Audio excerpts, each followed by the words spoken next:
नमस्ते सभी को।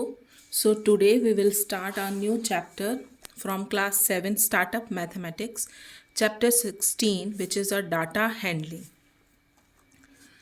डाटा हैंडलिंग होता क्या है? डाटा मीन्स कोई कलेक्शन ऑफ वैल्यूज़।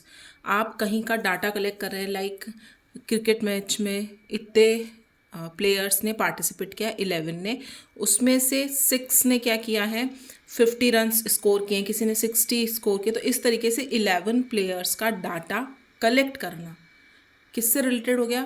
प्लेयर से रिलेटेड हो गया। तो किसी चीज़ से रिलेवेंट आप डाटा कलेक्ट कर रहे हैं, कोई उससे रिगार्डिंग इंफॉर्मेशन कलेक्ट करना is called a data.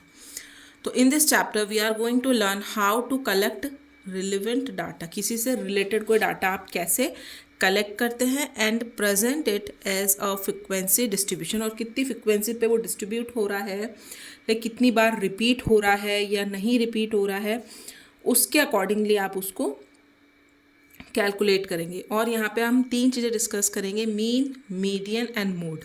These are the 3 terms which will introduce in this chapter: data handling, mean, median and mode.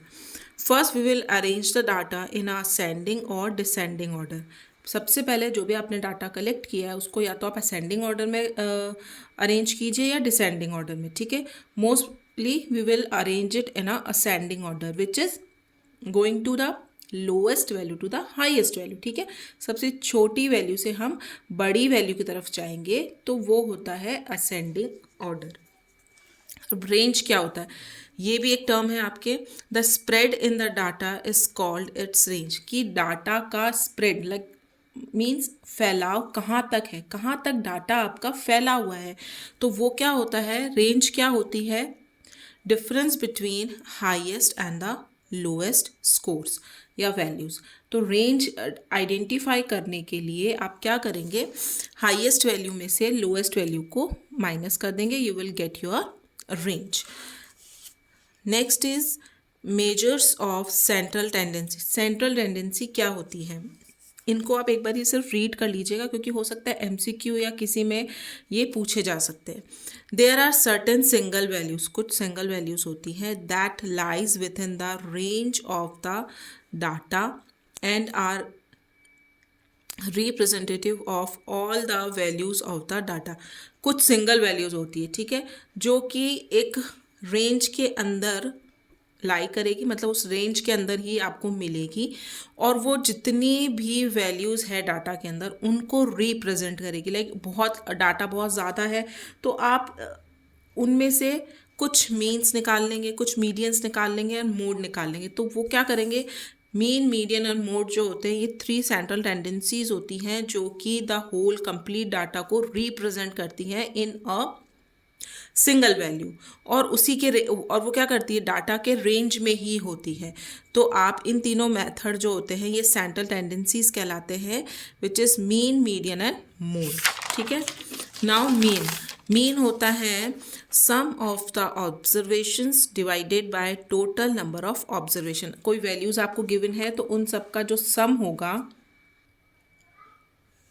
उनका sum of the observations values का, और कितने नंबर में वो प्रेजेंट है उससे हम डिवाइड कर देंगे, you will get the mean. Okay, now next topic is mean for grouped data. Group data means होता है बहुत नंबर ऑफ मतलब लार्ज स्केल में आपके पास डाटा प्रेजेंट है। अब लार्ज स्केल्स को आप कैसे नंबर तो कर लेंगे, फिर उसको सम करना, it is going to be very complicated. तो उसके लिए क्या होता है, जब आपके पास ग्रुप में डाटा प्रेजेंट होता है तो वो आपको बोल देंगे कि आप क्या करिए, इसको टर्न कीजिए इन अ फ्रिक्वेंसी टेबल। तो x is the value, and वो जो वैल्यू है कितने टाइम्स फ्रिक्वेंटली रिपीट हो रही है, ठीक है। जैसे 15, 16, 17 है और 17, 17, 17 है, तो 17 कितनी टाइम्स रिपीट हो रहा है वो होगी उसकी फ्रिक्वेंसी। तो फ्रिक्वेंसी f और x वैल्यू का आप मल्टीप्लाई कर देंगे तो ये हो जाएगा, इन दोनों को मल्टीप्लाई करने के बाद जो नंबर आएगा आप उसका सम कीजिए, ठीक है। लाइक 17 3 टाइम्स आ रहा है तो 17 मल्टीप्लाई बाय 3। एंड सिग्मा, इसको बोलते हैं सिग्मा, इसका मतलब होता है सम, ठीक है, इन दोनों को मल्टीप्लाई करने के बाद जो भी डिजिट्स आपके पास आ रही है, सारी फ्रिक्वेंसीज की, सारी वैल्यूज़ की, उनको आपको सिग्मा लाइक सम करना है। And sum of the frequency is equals to the total of frequency is equals to the number of observation. यही जो फॉर्मूला है, अगर large number of data present है तो आप इस तरीके से उसको सॉल्व कर सकते हैं। Then median, this is the value which is lies in the middle of the data. Median नाम से पता चल रहा है कि जो बीच में जो डाटा प्रेजेंट है वो मीडियन वाला हो जाएगा। फाइंड आउट कैसे करना है, अगर नंबर ऑफ वैल्यूज एन आ रही है, आप उसको काउंट कर लेंगे, एन आ रही है, दैट मीन्स ऑड है। तो ऑड में the value of the n plus 1/2 TH terms, मतलब उतने नंबर पे जो वैल्यू प्रेजेंट है वो आपका आंसर हो जाएगा। और ऑड अगर नंबर प्रेजेंट है तो ये वाला फॉर्मूला लगेगा, अगर इवन नंबर ऑफ वैल्यूज है तो ये वाला फॉर्मूला लगेगा। उसमें है वैल्यू ऑफ n/2 का निकालना है पहले टर्म का, plus value of n plus 1/2 का निकालना है, और दोनों का क्या निकाल देना है, मीन निकाल देना। दोनों को जोड़ेंगे, 2 से डिवाइड करेंगे, और n क्या है, नंबर ऑफ ऑब्जर्वेशन है। तो इससे आप फाइंड आउट कर सकते हैं मीडियन, और आपको क्लियर हो जाएगा जब हम लोग एक्सरसाइज सॉल्व करेंगे। मोड होता है the value of the observations which occurs the maximum number of times in the data. उस डाटा में, जो भी डाटा आपको गिवन है, अगर उसमें कोई वैल्यू मैक्सिमम टाइम्स ऑफ आपको शो हो रही है, ज़्यादा बार रिपीट हो रही है, तो वो हो जाएगा डायरेक्टली, वो नंबर ही उसका मोड हो जाएगा, और वो हो जाएगा आपका आंसर। अब हम आते हैं एक्सरसाइज 16.1 पर। तो क्वेश्चन नंबर 1 आपको गिवन है, the marks scored by 11 students in mathematics test are as follows. ये कुछ मार्क्स 11 स्टूडेंट्स ने गेन किए, उसका आपको डाटा गिवन है। तो find the value of range a, and b is the arithmetic mean. Mean भी लिखा सकता है, अर्थमेटिक मीन भी लिखा सकता है, फॉर्मूला दोनों का सेम ही है। Then c is a median and d is the mode. तो सबसे पहले काम आपको क्या करना है, इसको सॉल्व करते हैं हम लोग। सबसे पहले काम करना है arrange the data in ascending order. तो हम लिख देते हैं, फर्स्ट स्टेप आपका होना चाहिए arrange marks in ascending order. ठीक है, जो भी डाटा आपको गिवन है उसको असेंडिंग ऑर्डर में हम लोग प्लेस करते हैं, जो कि क्या हो जाएगा, असेंडिंग मतलब सबसे छोटी वैल्यू से हम जाएंगे सबसे बड़ी वैल्यू के ऊपर। सबसे छोटी है 30, स्मॉलेस्ट, देन 31, देन 34 देख ले कितनी बार रिपीट हो रहा है। तो ये नहीं है कि आपको एक ही बार लिखना है, जितनी बार रिपीट हो रहा है उतनी बार लिखना है। 34 एंड 34, 3 टाइम्स हो गया, 3 टाइम 34 हो गया। नाउ नेक्स्ट इज 36 रिपीट नहीं हो रहा है। नाउ 37, 38 जो है 2 टाइम्स आ रहा है, तो 2 टाइम प्लेस कर दीजिए। नाउ 45 के पहले 38 के पहले आपके पास है 45 next, and last is 45 is not repeating. 50 count कर लीजिए, 1 2 3 4 5 6 7 8 9 10 11, 1 2 3 4 5 6 7 8 9 10 11। ठीक है, 11 ऊपर है, 11 तो इसको रीचेक कर लेना कहीं से कोई नंबर मिस ना हो जाए। तो हमने अरेंज कर लिया सेंडिंग ऑर्डर में। नेक्स्ट हमारा स्टेप आता है, हम रेंज आइडेंटिफाई करते हैं ए। तो रेंज का जो फॉर्मूला था वो क्या था आपका, highest marks minus lowest marks. तो हाईएस्ट है आपके पास 50 एंड लोएस्ट है आपके पास 30, तो इसका आंसर हो जाएगा 20 मार्क्स। तो रेंज कितनी हो गई आपकी, 20 marks, and this is your answer. Okay, B है आपके पास अर्थमेटिक मीन। मीन आपको फाइंड आउट करना है बी। तो मीन का फॉर्मूला क्या था, mean equals to sum of all observations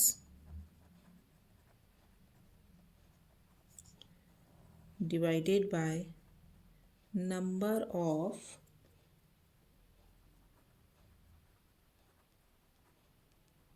observations. Total number of observation भी लिख सकते हैं और sum of all number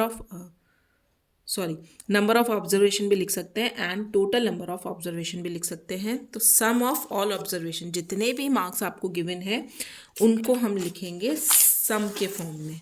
okay, तो जितने भी नंबर्स आपको गिवन है उसको हम लिख लेते हैं सम के फॉर्म में. 30, 31 प्लस 34 जो था आपका 3 टाइम्स था, देन 36, 37, 38 भी 2 टाइम्स था, plus 45 and plus 50. Okay, sum of all the observations. Now number of observations कितने हैं? 11 स्टूडेंट्स का डाटा हमने कलेक्ट किया है, तो हम इसको डिवाइड कर देंगे 11 से. तो first of all you have to add all these numbers and you will get 407 divided by 11, or after dividing you will get 37 marks, and this is your answer of B part. Range हो गया, B हो गया. Next था आपका median. C आपको median find out करना है. अब कितने हैं number of observation? 11. 11 is a odd number. तो ऑड नंबर के लिए क्या हो जाएगा? Number of observation equals to 11 and ये क्या है? ऑड नंबर है. ऑड के लिए आपका फॉर्मूला था value of n plus 1 upon 2 term. ठीक है, वैल्यू फाइंड आउट करते हैं. n की जगह हम लिख देंगे 11 plus 1 upon 2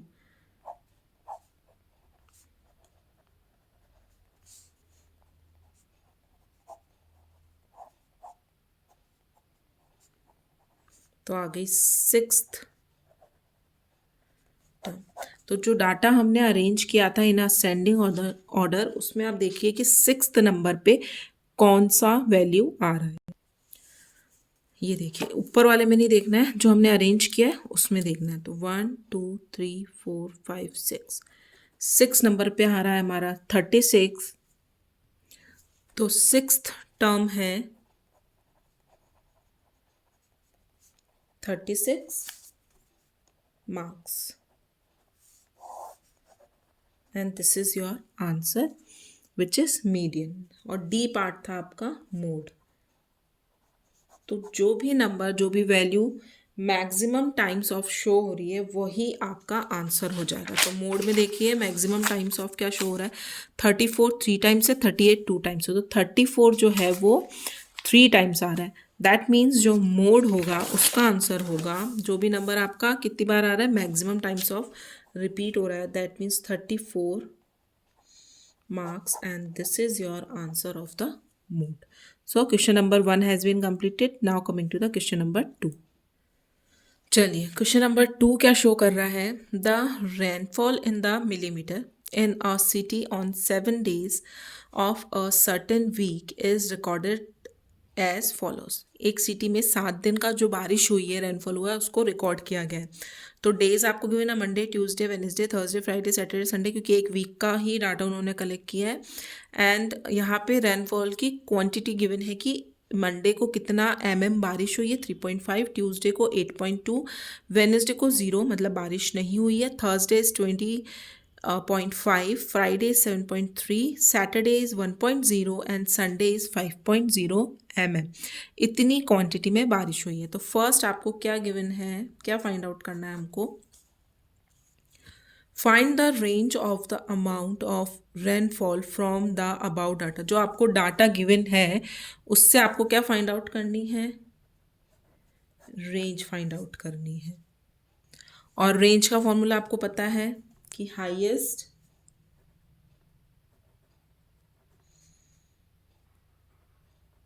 वैल्यू में से लोएस्ट वैल्यू को आप माइनस कर देंगे। तो हाईएस्ट वैल्यू यहाँ पे देख लीजिए कितनी आ रही, 20.5 माइनस लोएस्ट इज 0। ठीक है, तो इसका आंसर हो जाएगा 20.5 millimetre and this is your answer. Range क्या हो जाएगा, 20.5 मिलीमीटर। ए का आंसर रेंज। बी है आपका find the mean rainfall for the week. अब आपको मीन फाइंड आउट करना है, तो मीन का फॉर्मूला आपके पास पता है, sum of all observation and divided by number of observations. तो sum of all the observation, जितने भी यहाँ पे मिलीमीटर में आपको वैल्यूज गिवन है उनका हम सम कर लेते हैं। 3.5 plus 8.2 plus 0.0 plus 20.5 plus 7.3 plus 1.0 plus 5.0 divided by 7, because 7 एक वीक का लिया है और एक वीक में 7 डेज होते हैं। तो ऊपर वाली सारी डिजिट्स को हम क्या करेंगे, प्लस करेंगे। You will get 45.5 divided by 7 and after division you will get 6.5 millimeter and this is your answer of mean। ये जो कैलकुलेशन है division and the addition, I hope you know already और understand already, तो आप ये easily कर सकते हैं। मैं डायरेक्ट आंसर लिख रही हूँ कैलकुलेशन के बाद, क्योंकि कैलकुलेशन से वीडियो काफ़ी लॉन्ग हो जाता है। नाउ सी पार्ट है आपके पास, for how many days was the rainfall more than the average. Average मतलब यही जो मीन होता है ना, वही आपकी एवरेज कहलाती है। तो इससे एवरेज से कितने दिनों, मतलब वॉज द मोर, ज़्यादा हुई है बारिश कितने दिन तक। तो देखिए 6.5 मिलीमीटर से ऊपर वाली जितने भी डिजिट्स हैं ना उनको आपको देखना है। 6.5 से 8.2, 7.3 एंड 20.5, ये तीनों मिलीमीटर जो है 6.5 मिलीमीटर से बड़े हैं। तो कितने डेज हो जाएंगे, how many days, that means 3 days. 3 days जो बारिश हुई है वो एवरेज बारिश से ज़्यादा हुई है, एवरेज रेनफॉल से ज़्यादा हुआ है। तो ये हो गया आपका सी का answer. Here is question number second has been completed. Coming to the next part, question number third आपको गिवन है, the weight in kg of 15 students of a class are. ये वेट गिवन है 15 students का, जो कि class में 15 student का weight आपको डाटा गिवन है kg में। Find the median weight. अब आपको फर्स्ट आंसर ही क्या निकालना है, आपको निकालना है मीडियन। और मीडियन के लिए सबसे पहले आपको पता होना चाहिए कि नंबर्स जो हैं वो कितने हैं। पहले हम इसको अरेंज कर लेते हैं in a ascending order.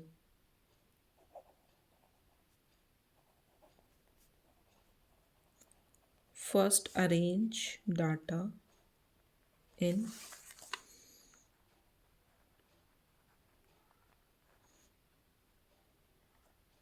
ascending order। Okay,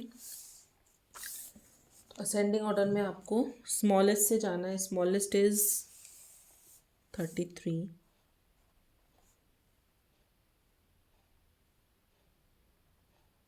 35, 36, 37,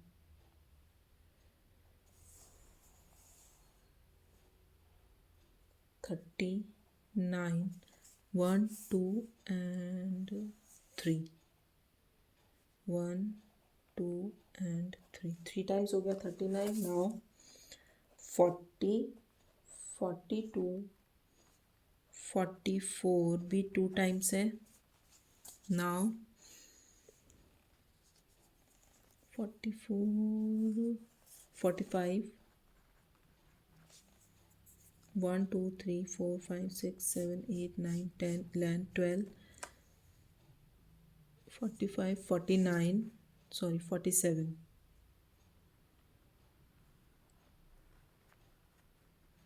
13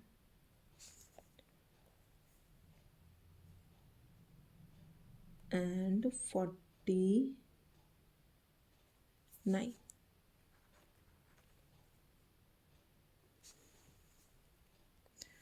count कीजिए 1 2 3 4 5 6 7 8 9 10 11 12 13 14, एक नंबर मिसिंग है। ये देखिए 44 1 2 एंड 3 टाइम्स है। ओके, मैंने 2 टाइम्स लिखा है। तो इस तरीके से आप चेक कर लीजिए कि आपके नंबर 15 ही आने चाहिए। तो यहाँ पे 44 मैंने एक बार और लिख दिया, 3 टाइम्स 44 था। ये असेंडिंग ऑर्डर में हम अरेंज कर चुके हैं। अब आपके ऑड नंबर है 15 इज़ अ ऑड नंबर, तो हम क्या लिख सकते हैं, median for odd numbers is equals to value of n plus 1 upon 2 term. Okay, तो 15 प्लस 1 अपॉन 2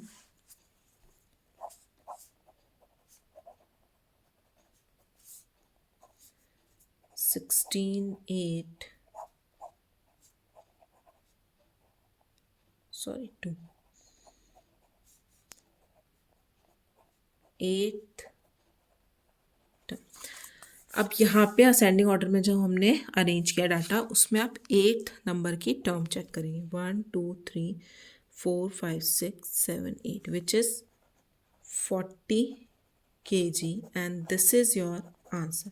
दैट मीन्स 40 जो है वो पूरे डाटा का बीच में आ रहा है, मीडियन है, मतलब एक डाटा को हम रिप्रेजेंट कर सकते हैं central tendency which is 40 kg। ठीक है, बीच में आ रहा है ये नंबर, और इस तरह से हमने फाइंड आउट कर लिया, तो इसका आंसर हो जाएगा 40 kg।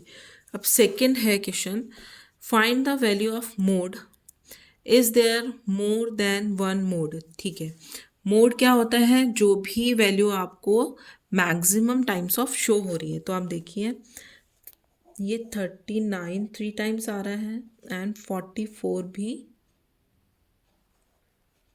3 टाइम्स आ रहा है। ओके, तो मोड क्या हो जाएगा, mode equals to 39 kg and 44 kg and this is your answer.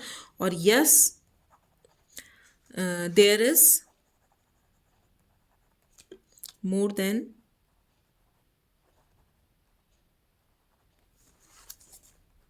One mode, यहाँ पे एक से ज़्यादा मोड जो है वो शो हो रहे हैं। तो question number third has been completed. Now coming to the question number 4 and this is the last question of this exercise and 16.1 यहाँ पर आपकी कंप्लीट हो जाएगी। तो क्वेश्चन नंबर 4 है आपके पास। क्वेश्चन ही काफ़ी बड़ा है। Samuel who works in a customer care call centre keeps a record of the number of minutes each telephone call last। मतलब कस्टमर केयर में काम करता है और वो कोई भी कॉल आता है ना, उसको रिकॉर्ड करता है कि वो कितने मिनट के लिए कॉल पे आपकी बात हुई है। ठीक है, ईच टेलीफोन कॉल लास्ट की लास्ट कॉल्स कितने मिनट तक चली है। The record of the calls is, ये रिकॉर्ड है आपके पास कॉल्स का। ठीक है, जो कि काफ़ी अच्छा खासा बड़ा डाटा है। Now convert the data into frequency table. सबसे पहले तो फर्स्ट ही आपको गिवन है कि आपको एक फ्रिक्वेंसी टेबल जो है वो फॉर्म करनी है, क्योंकि डाटा काफ़ी बड़ा है। तो आप इसको कैसे नहीं कर सकते हैं कि सम करके कैलकुलेशन बड़ी हो जाएगी। तो हम पहले बना लेते हैं इसकी फ्रिक्वेंसी टेबल। उसके लिए आपको क्या लिखने हैं, आपको लिखना है जो वैल्यूज़ आपके पास गिवन है x, ओके, एंड फ्रिक्वेंसी, वो जो वैल्यू है वो कितनी बार रिपीट हो रही है, f। ठीक है, और यहाँ पे हम निकाल लेंगे fx। तो फर्स्ट मैं असेंडिंग ऑर्डर के अकॉर्डिंग चल रही हूँ, तो सबसे पहले हम जो स्मॉलेस्ट डिजिट है उसी को लिखते हैं। यहाँ पे लिख देते हैं सीरियल नंबर। ओके, 10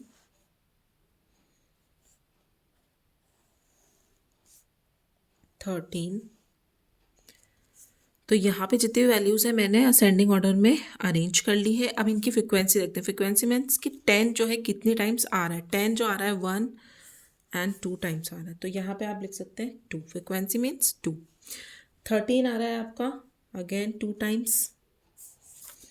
नाउ 19 आ रहा है 4 times. Okay, now 20 is 1 time and 25 is 1 time. 26 आपका आ रहा है 6 टाइम्स। अगर आप यहाँ डाटा देखेंगे तो 1 2 3 4 5 एंड 6। ठीक है, टैली मार्क्स जो है वो आप लगाएं तो ठीक है, अदरवाइज आप डायरेक्ट फ्रिक्वेंसी से भी कर सकते हैं, ये ज़्यादा इजी रहेगा। Now 28 is a 1 time, 30 is a 1 time and 31 is 2 times. तो यहाँ पे सबसे पहले हम सिग्मा एफ निकाल लेते हैं, यानी कि इन सब का टोटल कितना आ रहा है वो आएगा आपके पास 20। ओके, यहाँ पे हम निकाल लेते हैं सिग्मा एफ एक्स। ठीक है, पहले एफ को एक्स के साथ मल्टीप्लाई करना है, इन दोनों को मल्टीप्लाई करना है। तो 20, 26, 19 4 ज़ा 76, 20, 25, 26 6 ज़ा 156, 28, 30 एंड 62। ओके, तो यहाँ पे सिग्मा एफ हम निकाल चुके हैं। सिग्मा एफ एक्स मतलब इन सब का जो टोटल होगा वो हो जाएगा आपके पास सिग्मा एफ एक्स, जो कि आएगा 443। ओके, तो यहाँ पे आपको be first convert the data into frequency table, जो हम कर चुके हैं। ए का आंसर है ये आपका। बी आपके पास how many minutes does the longest and the shortest call last, also calculate the range. तो फर्स्ट बी पार्ट में आपको क्या फाइंड आउट करना है, रेंज फाइंड आउट करनी। अब रेंज पहले तो आपको बताना है कि कितनी कॉल्स हैं, how many minutes does the longest, तो कितने मिनट के लिए लॉन्गेस्ट कॉल। तो आप देख लीजिए मिनट, यहाँ पे हम देखते हैं रेंज सबसे ज़्यादा मिनट हमारे 31 के थे। लॉन्गेस्ट कॉल की जो रेंज होगी, sorry, longest minute, longest minute minus shortest minute. तो लॉन्गेस्ट है आपकी 31 एंड शॉर्टेस्ट है आपकी, क्योंकि हमने असेंडिंग ऑर्डर में ही डाटा को अरेंज किया था, 10 मिनट्स। तो आंसर क्या होगा आपके पास 21 minutes and this is your answer of range. ठीक है, रेंज कितनी हो जाएगी, हाईएस्ट में से लोएस्ट को माइनस कर देंगे, you will get your range 21 minute. अब सी पार्ट में आपको क्या फाइंड आउट करना है, calculate the mean, median and mode. Mean भी निकालना है, मीडियन भी निकालना है, मोड भी निकालना है। तो सबसे पहले हम निकालते हैं हमारे मीन। तो मीन निकालने के लिए क्या है, sum of all the data observation divided by total number of observations. और यहाँ पे हमारे पास फ्रिक्वेंसी है, तो फ्रिक्वेंसी का जो फॉर्मूला था वो था sigma F x upon sigma F, और एफ एक्स अभी अभी हमने फाइंड आउट किया है, जो आया है 443 divided by 20, and after division you will get 22.15 and this will be your answer। ठीक है, 22.15 आपका आंसर होगा of mean. Now median, median क्या होगा आपका, odd number, 20 is a even number, क्योंकि आपको सिग्मा एफ की जो है वही नंबर ऑफ ऑब्जर्वेशंस आपके पास नाउ यहाँ पर है एफ, फ्रिक्वेंसी का जो टोटल है। तो मीडियन हम फाइंड आउट करेंगे इवन नंबर के लिए। ठीक है, तो सबसे पहले हम अरेंज कर लेते हैं data, arrange data in ascending order. वो इसलिए करेंगे क्योंकि अगर आप इस तरीके से अगर फ्रिक्वेंसी टेबल से निकालेंगे तो जो नंबर रिपीट हो रहे हैं कितने टाइम्स वो नहीं हो पाएगा। तो सबसे पहले हम असेंडिंग ऑर्डर में इनको लिख लेते हैं। फ्रिक्वेंसी टेबल हमने बना रखी है। 10 कितने टाइम्स आ रहा था? 10 आ रहा था हमारा 2 टाइम्स, तो 10 2 बार लिख दीजिए। 13 भी आपका 2 टाइम्स था। 19 is 1 2 3 and 4।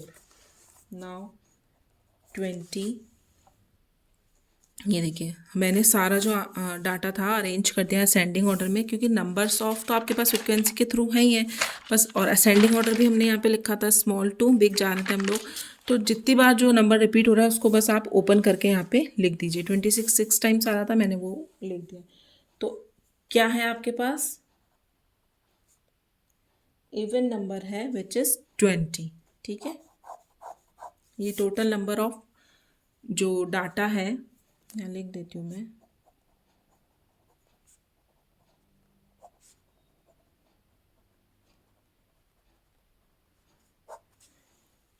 Total number of observation even है विच इज 20। तो इवन के लिए मीडियन क्या होता है?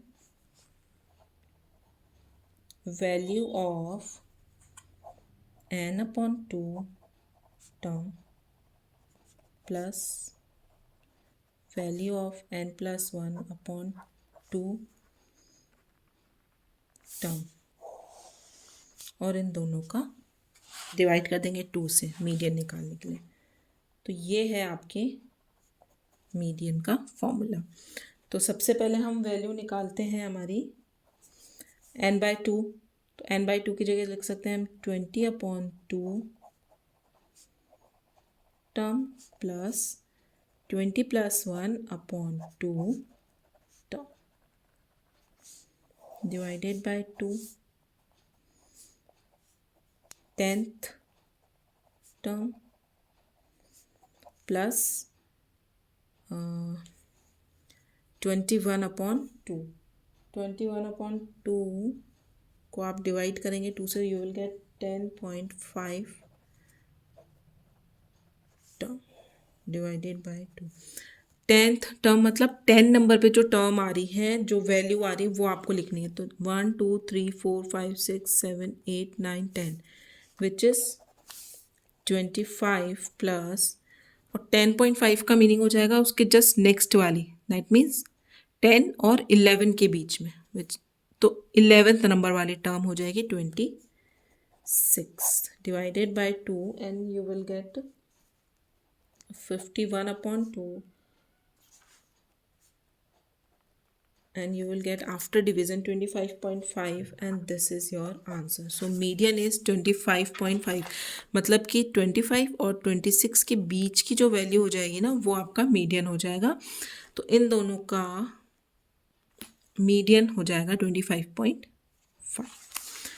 तो ये हो गया आपके मीडियन। नाउ मोड तो जो नंबर सबसे ज़्यादा बार विजिबल हो रहा है वही आपका मोड हो जाएगा, और यहाँ पे सबसे ज़्यादा बार विजिबल हो रहा है 26। सो mode is 26 and this is your answer. Mode बहुत इजी होता है, सिर्फ आपको विजिबली देखना है और देखते हैं आपको जो भी नंबर ज़्यादा बार रिपीट हो रहा है वो आपका मोड हो जाता है।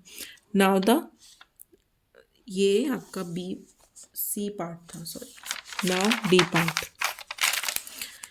The customer care call center wants to know the central tendency which best describe the situation and is useful in the estimating the total time the employees are at work. Can you help? तो central tendency में आपकी 3 जो थी values आ रही थी, mean, mode and median. तो best describe करती है, जिससे कि आप एस्टिमेटेड वर्क निकाल सकते हैं कि एम्प्लॉयज़ ने कितने मिनट्स काम किया है, तो वो होता है मीन। तो आपका जो डी पोर्शन है उसका आंसर हो जाएगा मीन।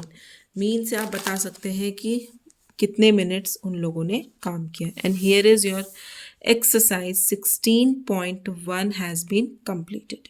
ठीक है, और नेक्स्ट वीडियो में हम डिस्कस करेंगे 16.2। Thank you.